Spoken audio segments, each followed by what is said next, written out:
mapagpalang araw po sa inyo lahat mga kaagapay. Muli nagbabalik ang inyong pong lingkod, si Kaagapay Mark. Balang araw yung araw, babalikan natin yung pamilya ni Ate Alma. Ayun, kumustahin natin sila, medyo matagal na rin nung uli natin silang nabisita. At si Ate Alma po yung byuda na may sakit.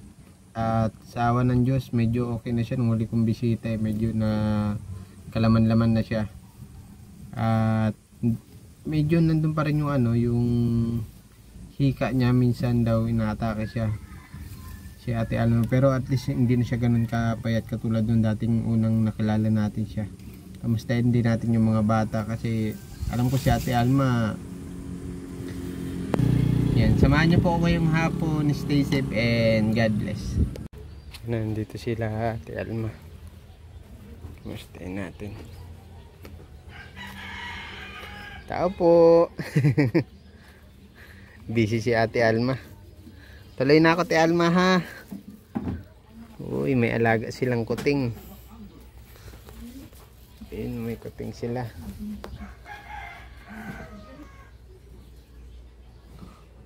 Parang katapos lang maglaban ni Ate Alma. Ito si Jeric. So, Jeric, kamusta? Thank you. May dala ko konting bigas sa inyo. Kamusta kaya, Ate Alma? Okay lang. Napahinga pa lang. Parang nagluba ka nga. Ay, oo, maaga kasi nagsimba kami. Okay. Tuwing linggo Kaya sabi ko hapon na ako mapunta dito at nag-church nga sila. Tuwing linggo kami. Anong pinagkakaabalahan nyo ngayon? Wala, para pahinga baga Kuya Mark at inabot. Inhika ka na naman. Nagka-UTI baga. Nagka-UTI ka? Kailan ka nagpa-check up? Nung nakaraan pang sa baga yun. Pinaano ko na lahat, paano ako sa dugo. Kasi hindi naman makita yung hingal ko kasi gusto kong maalis. Yung hika mo? Yung hika ko parang hindi man na siya masyadong nasumpong. Gusto ko lang talaga maalis yung hingal. Hingal? Mabilis ka mapagod? Parang nagbalik naman yung dati kong hingal na mabilis. Bawal talaga sa akin yung magbubuhat. Pag nagbubuhat ka, doon siya umaatake? Oo, ramdam ko talaga parang yung pag hindi ko napigilan Ano yung pag nagbuhat ka para kang kinakapos ng hininga? Sakit. Yung hindi biglang pagod, yung sa paghinga mo talaga? Sakit. Yung dibdib mo nasakit? Nagpa-check up ka sa OPD? Sa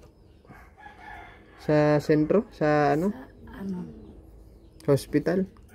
Sa center nun kasi may libreng nun. Libreng tawag doon. Nagpa-blood chem ako. Anong resulta? Yun nga, niresetahan naman ako 3 klase. Parang wala nang mangyari. Anong resulta? Anong klase ng resulta nung sa mo lumabas? Paano ka na nalaman nagka-UTI? May nga ako, may UTI ako. Tapos medyo yung uric ko. Ha? Uric mo? Yung creatinine mo, hindi man? Hindi man, siya. Nasakit minsan yung mga buto-buto mo? Sa uric yan eh. Yung kala mo baga ay pag ginanyan mo yung ganyan. Yung mga joint ng buto dun daw ata yun tumatama. Si Papa din kasi may uric yun si KSP. Sinabayan ko na kasi ang uric daw baga sabi din yung carrots. Sinabayan ko na din yung carrots baga daw. Din yan. Sinabayan ko na din. Asan yung dalawang anak mo? Yung dalawang dalaginding mo? Andyan yata sa labas. Naglalaro. Jeric, tawagin mo yung dalawa. Kamusta man pag-aaral nila, Ate Alma? Ay, tuloy-tuloy lang. Tuloy-tuloy man. Di man sila naka-absent. Nagtitinda ka ba ngayon, Ate Alma? Bihira. Bihira? Hindi ako na-focus talaga ng Hindi kaya. Nilagnat na kasi ako ng ilang sa UTI ko talaga. Tawagin mo yung dalawa. Laki na na itong binata mo. Binata na yan. Paano kayo nakakuha ng ano, pang araw-araw nyo? Ay, yung ano lang. Tuloy na ko, Ate Alma. Sige na. Yung sa purpose baga, tinatabi ko na talaga sa kanila. Ang pagkakasya mo yun? Kaya ano-ano ko lang. Tapos, minsan nakakadiskarte na lang din.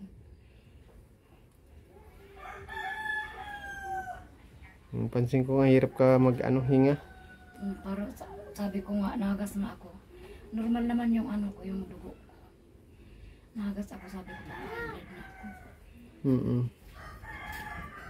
Oh, ito si Marian.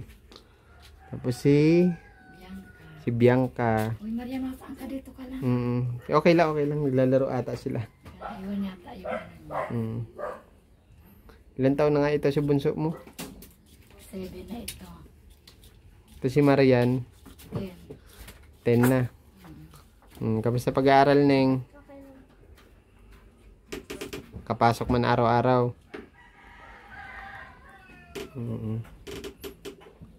Diba nagtitinda-tinda ka, Ate Alma, nung lako? Almusalan? Kami 3. Bet namin yan dyan. Buti na.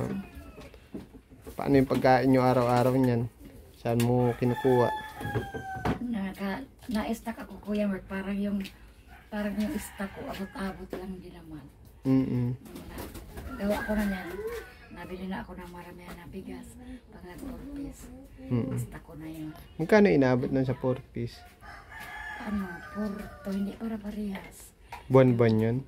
Hindi to yung tatlong buwan. Tagal, paano mo nagpagkakasya yun? 2 buwan. Kasi ang tagal dumating. Baon pa ng mga bata, pagkain nyo pa. Sa church naman kasi tinutulungan din naman kami. Okay. Yung Sunday, binibigyan sila ng pang-isang limong baon. Okay. Nakakabawas-bawas na rin sa Tagi-isa sila, binibigyan sila pang 1 week. Ang galing naman nung yun. Ang pangalan nun yung church nyo, Ate Alma? GIL. JIL, Jesus is Lord, napakaganda nung nung adikain ng church nila. Natulong sa mga member talaga na walang wala. Si Ate Alma may katungkulan din ito dun sa church nila Kaya hindi nawawala. Kasi ang hirap naman yan, wala naman yung padre de pamilya. Tapos di ka pa makapagtrabaho ng maayos, naman, Kuya Mark, nakakaraos-raos na lang din sa pagdibanin ng anak ko sa una.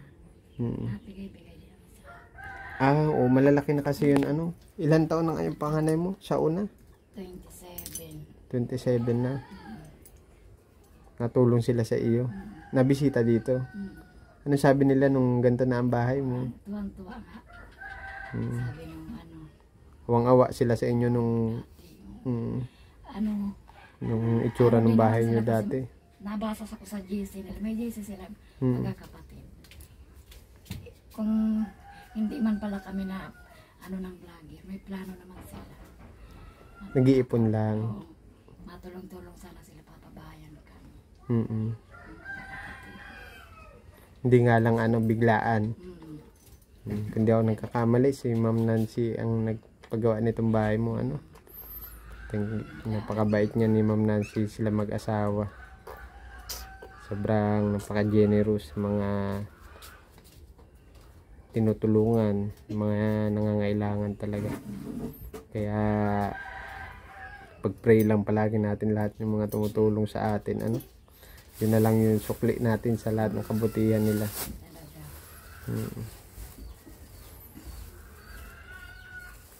Wala kang follow-up check-up sa Wala. Try mo din, Ate Alma, sa may OPD kung sakali. Kasi may mga doktor doon sa may pipila ka lang maaga. Kasi ang daming tao doon. Libre naman yun, kaya lang mahaba ang pila talaga. Matyaga ka lang. Sabi ko nga, mas maganda pang herbal na lang. Mas madali pa ako na sa herbal. Anong herbal yung ginagamit mo? Yung kasing cut mo na alis doon, yun lang talagang nakaano sa akin. Yung alin? Yung cut mo. Katmon? Oo. Ano yun? Yung bagang bungang bilong, parang bayabas. Nakahoy ang puno niya. Nalaki ang puno. So, ang dami niyang bunga, yung mga ano. Mga ganyan lang siya. Yun ang ginamot mo? Binabaan ko yan, pinapag-apat ko ang isa. 7 peraso, isang lagaan. Yung tubig mismo na pinagkuluan. Madali kahit sa mga bata, madali sa ulo. Okay. Katmon ang tawag?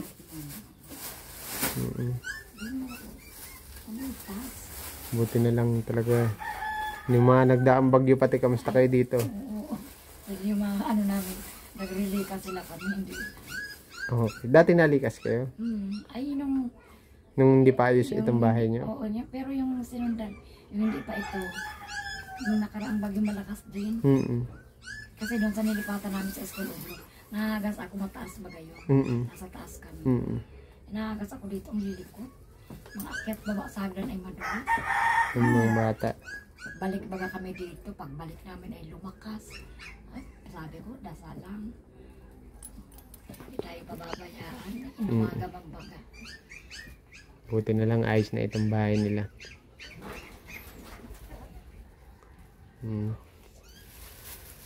Aral mabuti, Bianca, ha?